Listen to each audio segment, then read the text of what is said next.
Selamat pagi teman-teman semua. Apa kabar kalian? Saya Angelika Halim dari kelas 10E dan partner saya Aurelia Santa Kaila. akan membawakan sebuah dongeng hikayat yang berasal dari Riau. Apakah di sini teman-teman ada yang tahu? Kami akan membawakan dongeng yang berjudul apa? Kalau gitu, saya aja ya yang kasih tahu.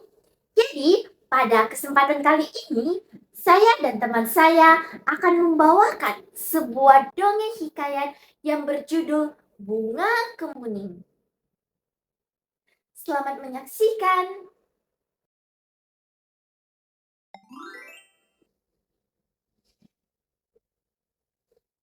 Dahulu kala, hiduplah seorang raja yang mempunyai 10 putri yang cantik-cantik.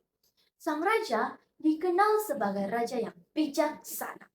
Tetapi ia terlalu sibuk dengan kepimpinannya itu sehingga sang raja tidak mampu mendidik anak-anaknya.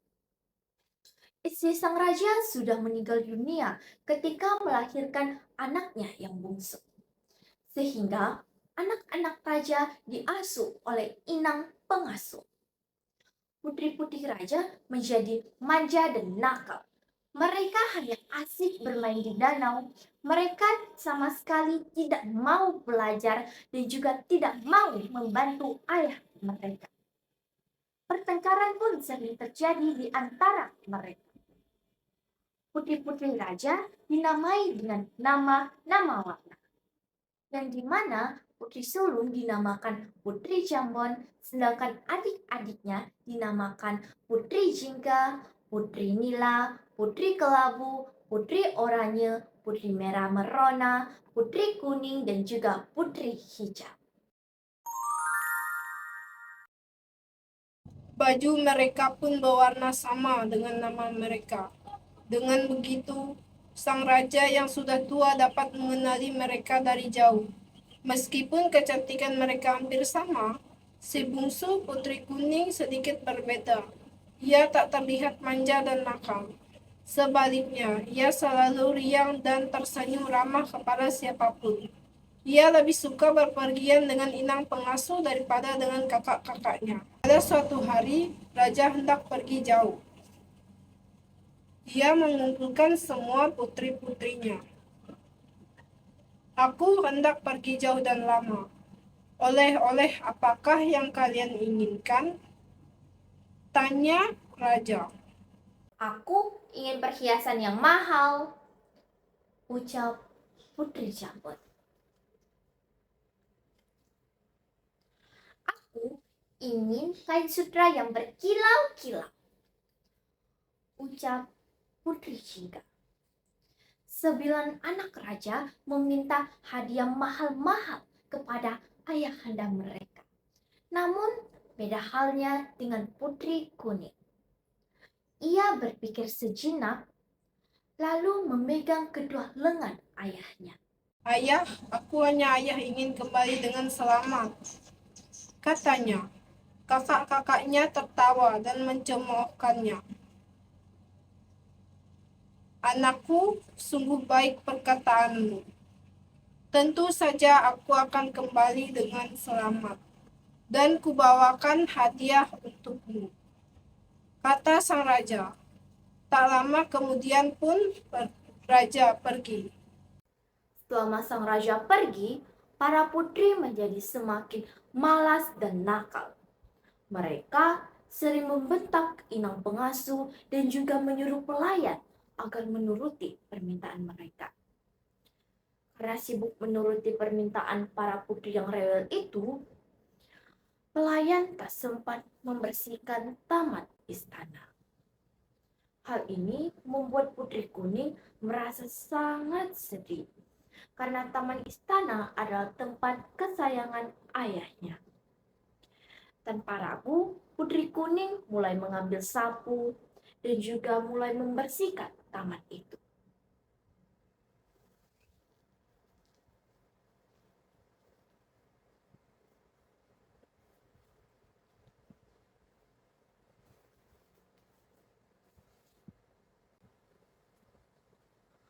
Awalnya, para inang pengasuh dan juga pelayan melarangnya.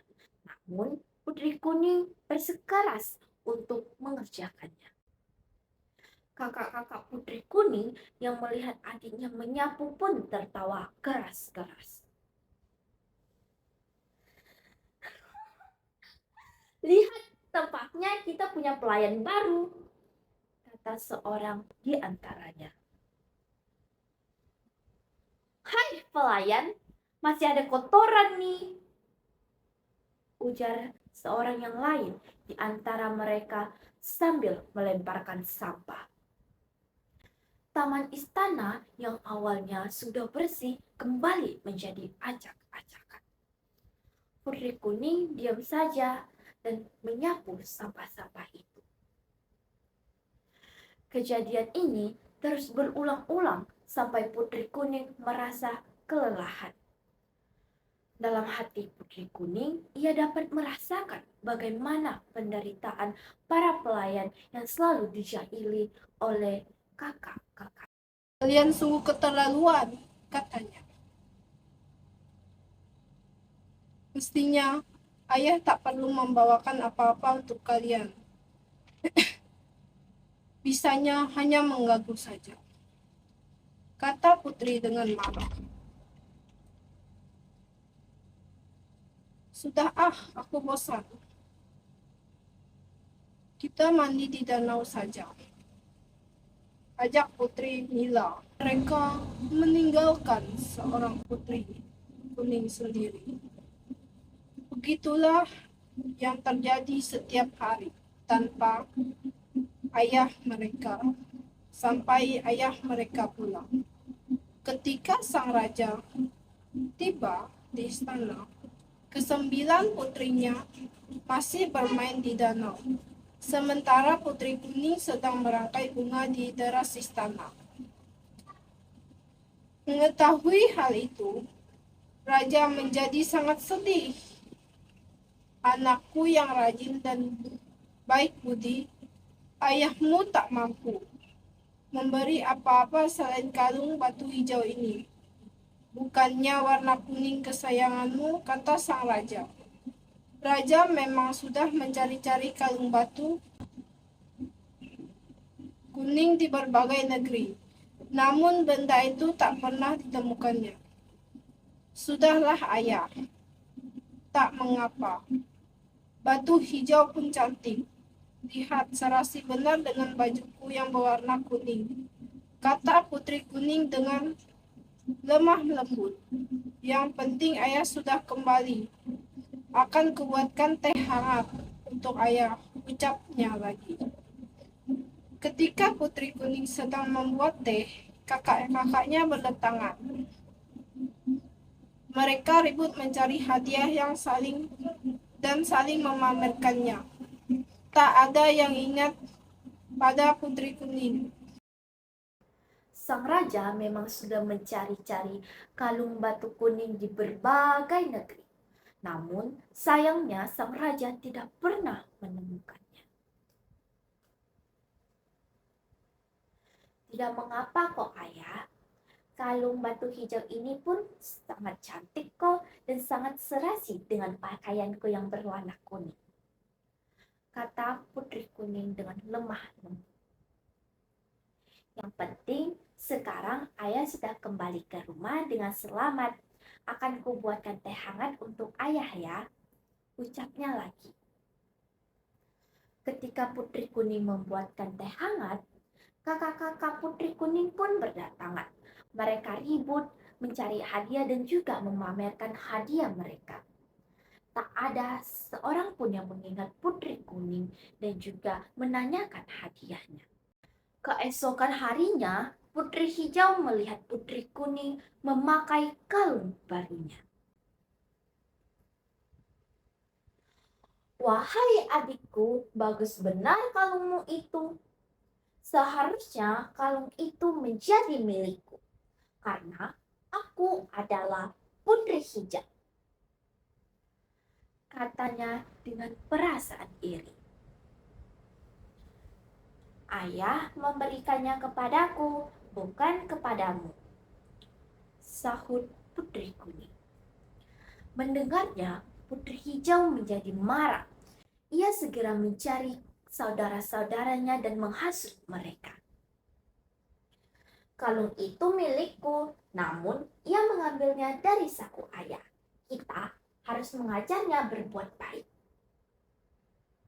Mereka pun sepakat untuk merampas kalung itu.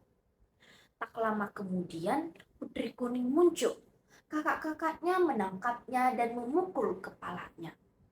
Tak disangka, ternyata pukulan tersebut menyebabkan Putri Kuning meninggal. Astaga, kita harus segera menguburnya, seru Putri Singa. Mereka pun beramai-ramai mengusung Putri Kuning dan menguburnya di taman istana.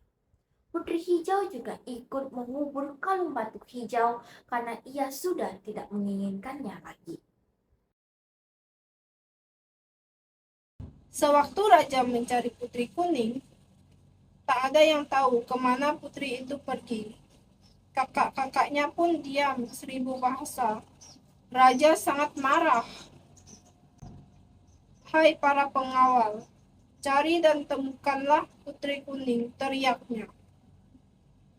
Tentu saja, tak ada yang bisa menemukannya. Berhari-hari, berminggu-minggu, berbulan-bulan tak ada yang berhasil mencarinya. Raja sangat sedih. Aku ini ayah yang buruk, katanya. Biarlah anak-anakku kau kirim ke tempat jauh untuk belajar dan mengasah budi pekerti. Maka ia pun mengirimkan putri-putrinya untuk bersekolah di negeri yang jauh. Raja sendiri sering termenung-menung di hadapan istana sedih memikirkan Putri Kuning yang hilang tak berbekas. Suatu hari, tumbuhlah sebuah tanaman di atas kubur Putri Kuning. Sang raja merasa aneh ketika melihat tanaman tersebut. Tanaman apakah ini? Batangnya bagaikan jubah putri. Daunnya bulat berkilau bagaikan batu kalung hijau. Sedangkan bunganya berwarna putih kekuningan. Wanginya juga sangat harum. Tanaman ini mengingatkanku akan Putri Kuning. Baiklah, kalau begitu ku beri tanaman ini dengan nama Kemuning, kata raja dengan senang.